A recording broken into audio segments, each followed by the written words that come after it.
let's talk about how people get jobs in the film industry.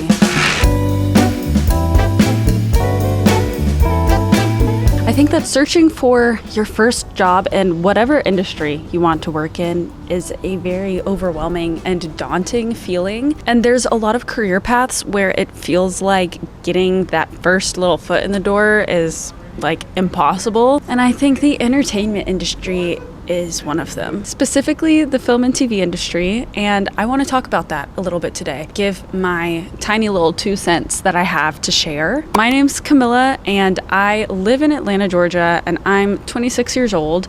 I've been working in the film industry for about 3.5 years. So obviously, already gonna just throw a disclaimer out there. Everything that I have to say today is based off of my tiny, minuscule, in the grand scheme of things, amount of experience that I have. It's not much, but also if it helps one person, then that's something. But I completely acknowledge that I don't know everything at all, but I might have a few pointers, especially with just an ever-changing style of industry, a few pointers that might help people who want to get their foot in the door in the film industry. So just a little bit of background really quick. I usually work as a prop buyer, but I've worked as a prop assistant a lot as well. But before I worked in the prop department, I worked in the locations department for about a year before making my way into props. I write and direct on the side, and I do random camera work, videography. I wouldn't call myself a cinematographer. So on the indie side of things,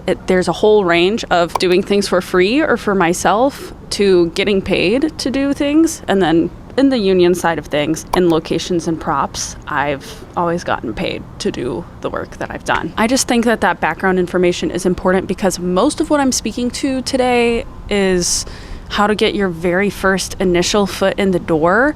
And most of my professional work has been within union film sets, so that's kind of the lens that I see a lot of stuff through and the experience that I have. So hopefully that makes sense.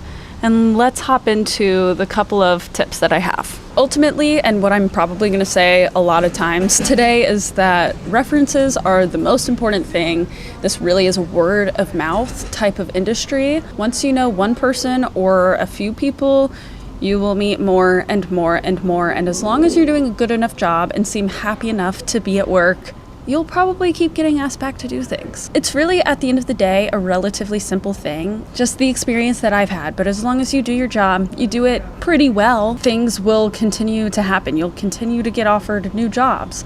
Working in a gig industry can be stressful because you never know when your next job is going to be, if it's going to be tomorrow or if there's going to be a strike for 6 months and you're not going to have a job in film for 6 months. References are the number one most important thing once you finally get your foot in the door. Now, I'm assuming that we're starting from some sort of completely fresh slate. It already is a whole other ballgame if you happen to know anyone who works in the film industry, or if you happened to go to school for the film in some capacity. Those already are a league ahead because you most likely know some sort of people that can at least put you in touch with other people in the departments that you're interested in working in or whatever. But imagine taking this from step one, and that's what we're gonna discuss today. So the number one thing that I would suggest is taking advantage of the modern era that we're in and using the type of social media platforms that are made specifically for the film and TV industry, using those to your advantage. This is first on my list because it is how I ended up getting the first actual film related job that I ever did. I met someone through a site called Production Hub, and she hired me for a job, and it quite truly is that job that was the catapult of all of my subsequent jobs that I worked in film. It is all because of that first job that I worked with her, who I met on that set, and then one thing just kept leading to another. So again, that particular platform is called Production Hub. I only ever got that one job off of it. It's kind of like LinkedIn, but for film. You might get lucky like I did and meet someone through it. I've also heard of a newer one called Nova, and I know it's an app it might be a website as well. And it's another like networking platform for creative freelancers. It might even range beyond the film industry a little bit and go into stuff like photo shoots and things like that, creative shoots. But also once you start looking up one or two of these platforms, like more of them are going to be fed to you. If you're doing a Google search or something, other things are going to come up, and you kind of have to cater it to what area that you live in as well and what seems to get used in your area. Like I'm in Atlanta, and there are certain platforms that people seem to use more than others. None of these platforms most likely are gonna be advertising any sort of union film job, but it might be your first little step through the doorway of getting a union film job if that's something that you want and you want to do. That being said, I think it's also important to note that you might not get a paid job right off the bat. It can be hard to do that, and I'm definitely not trying to say that you should go take a bunch of unpaid jobs. However, that is the reality of what a lot of the like smaller type of film shoots can be sometimes. Use your own discretion, but sometimes those are younger people who truly are not able to pay someone to help out on set, but you're gonna meet someone on that shoot most likely who you'll end up working with again, or they might have a paid job coming up and they have an extra paid position on their team in whatever department it is that you might be interested in, or to PA, be a production assistant on set. I would say don't turn your nose down at an unpaid job right away unless it's some like big company, but a lot of the jobs that'll be listed on some of these like creative freelancing platforms are often more on the indie side, and they might not have a budget to pay everyone, which I know literally sucks. I'm not saying that that's like a great thing. I just want to reiterate that a million times. But I think if you keep options like that open, and maybe every now and then you take a unpaid job, you're gonna meet people so fast, and you're gonna meet someone that you end up hopefully jiving with. It's very, very likely that from that unpaid job you end up getting a paid job. I say that because that's exactly what happened with me. From that first job that I got off of Production Hub, it was unpaid that time, but then that same woman ended up hiring me again and again and again and again for paid jobs, and I've never worked for free for her afterwards. It was just that first initial shoot. Use your own discretion. If you don't want to work for free, you absolutely shouldn't have to. But if it sounds like something that's easy enough and you might be able to meet people from it and it doesn't take up too much of your personal time, then that might be the one job that's gonna catapult your whole career. Also, from that first shoot, I met someone else and he hired me for my first union film projects. Doing that one free job might be worth it. I do genuinely wish it was different, but I'm just being honest and real with how I know I started, and a lot of other people have started in the film industry as well. You're not most likely gonna walk onto a union set without having been on some sort of sets before, and it's gonna have to be some sort of indie set, and those might not be paid always. Okay, I think we're done with that one.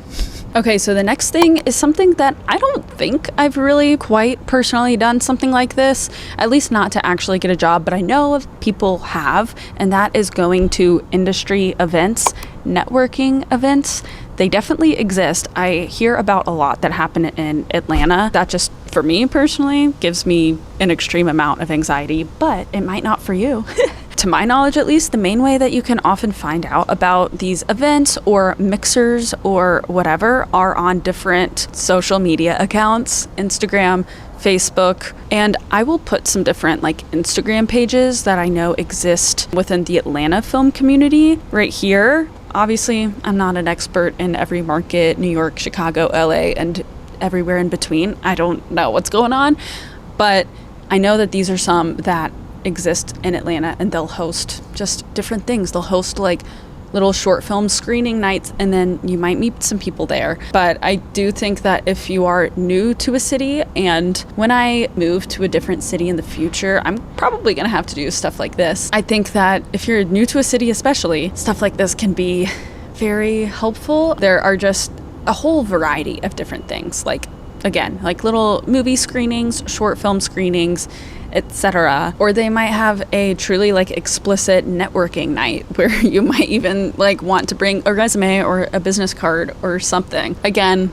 haven't experienced this a bunch myself, but I know a lot of people who have done them and have gotten work from them, or even just made like-minded friends in the film industry, stuff like that. Yeah, again, it's something that happens more within the indie filmmaking community, and there aren't as many like open mixer type of things for the union film community, if that makes sense. They're all mostly things where you already have to be in the union, which does bring me to the next point, which is you could join a union. I wouldn't necessarily suggest this for just anyone, because some unions you can't even join without having references. So I will speak for myself specifically. Again, I'm a member of IATSE, the IATSE local that is local to Atlanta. If you don't know anything about unions or IATSE or whatever, I would definitely suggest to look into them, but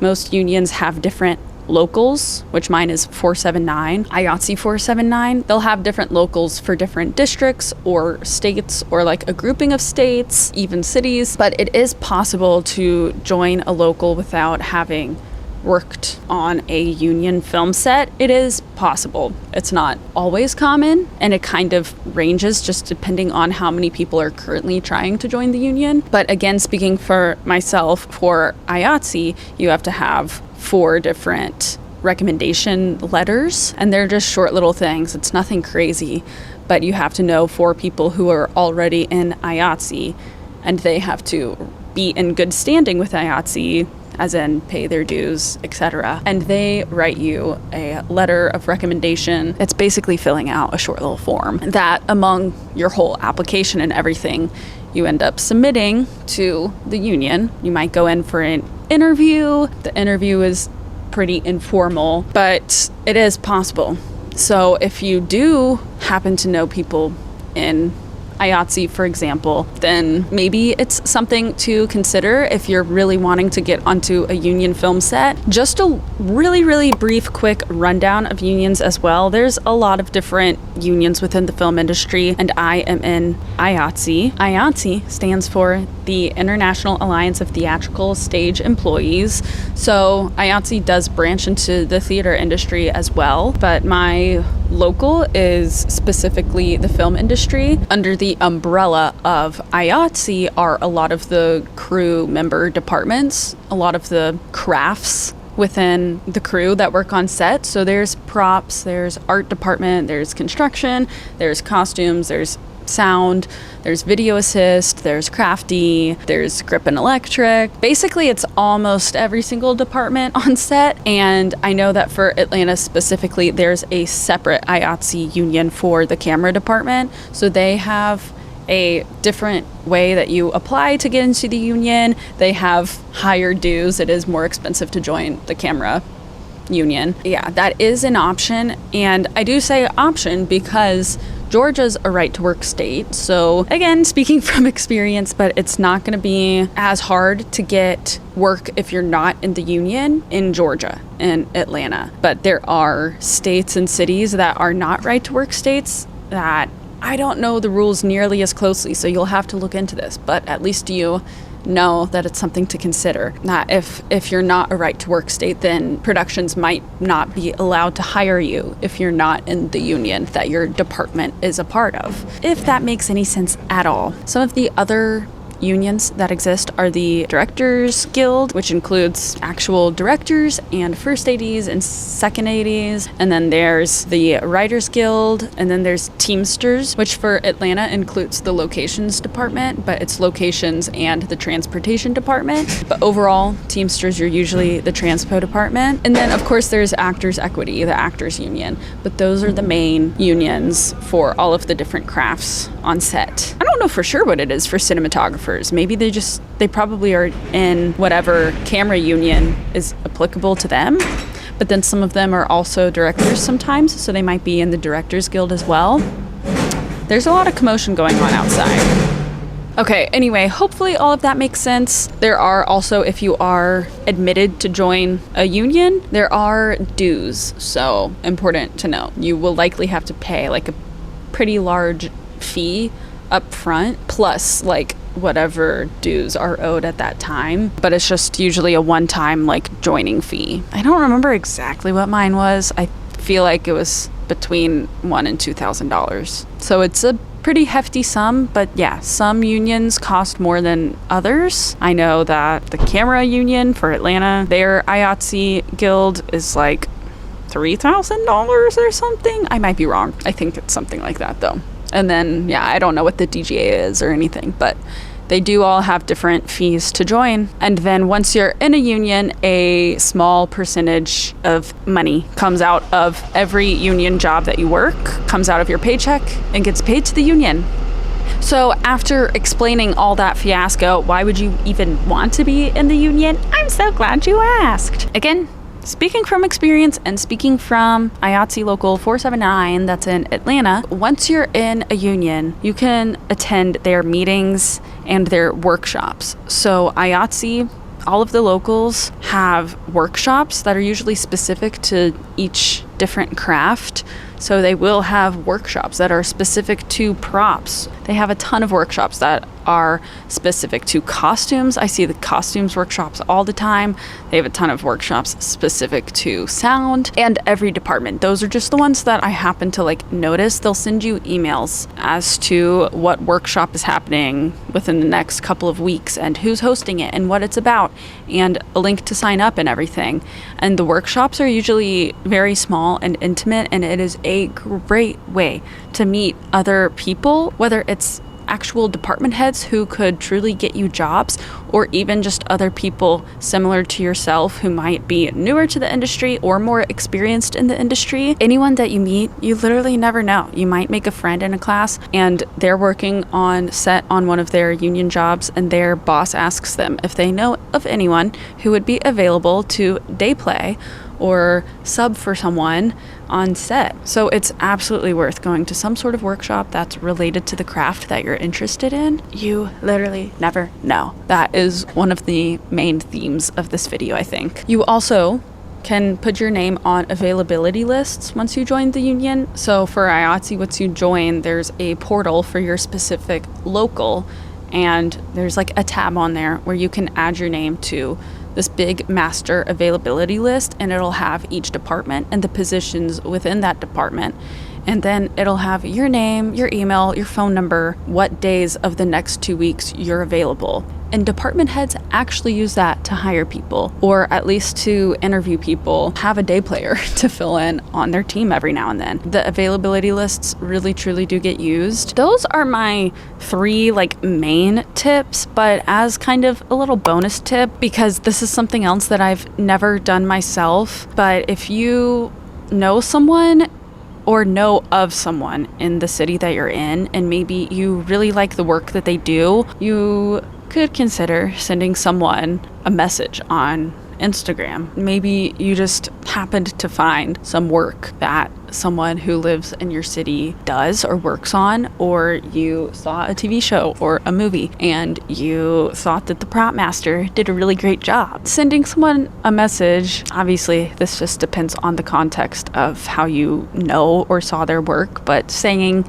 how you know or saw their work and saying something that you might have liked about it, this is only going to work if you actually like this person's work. Like, don't reach out to someone just to hope you can get a job out of them and not actually think that something that they do is cool or you admire or anything like that. But sending someone a message on Instagram, letting them know that you liked something that they did, and maybe asking if you could get them a coffee or something to ask them questions about the industry. I don't know. Plenty of people will probably ignore it or say no or just be like, thank you. But someone might really appreciate it and say, yeah, I can give you my 2 cents. Yeah, this is more of a bonus tip because I've never done anything like this, but I know people who have done this and have gotten jobs or just made friends from doing it as well. Like-minded friends, once again. Just with the growth of social media and especially TikTok too, like people are so good at like advertising their work and showing pieces of what they've done. So I think it's becoming easier and easier to randomly stumble upon people in your town who are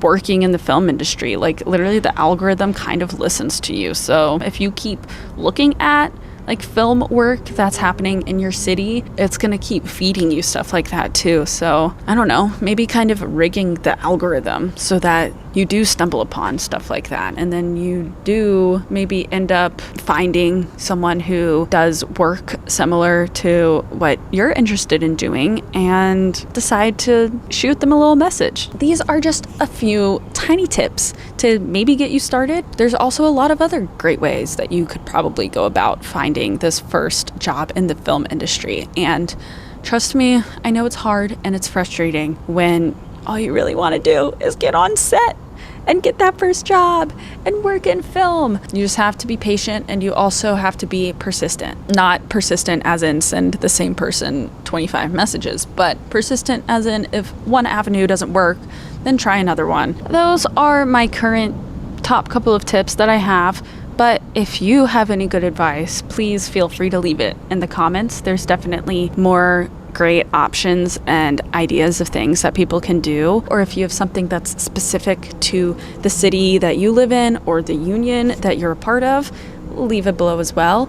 Or if you think that anything I said is wrong, let me know, because as I stated at the beginning, I'm only about 3.5 years into my career, so my opinions on things very much so might change as the industry is changing as well. But I think that those are some things that, if you didn't know about them already, can hopefully help you get your first foot in the door, help you get your first job in film. Anyway, thank you for watching this video. Give it a thumbs up, subscribe if you want, and I'll see you next time.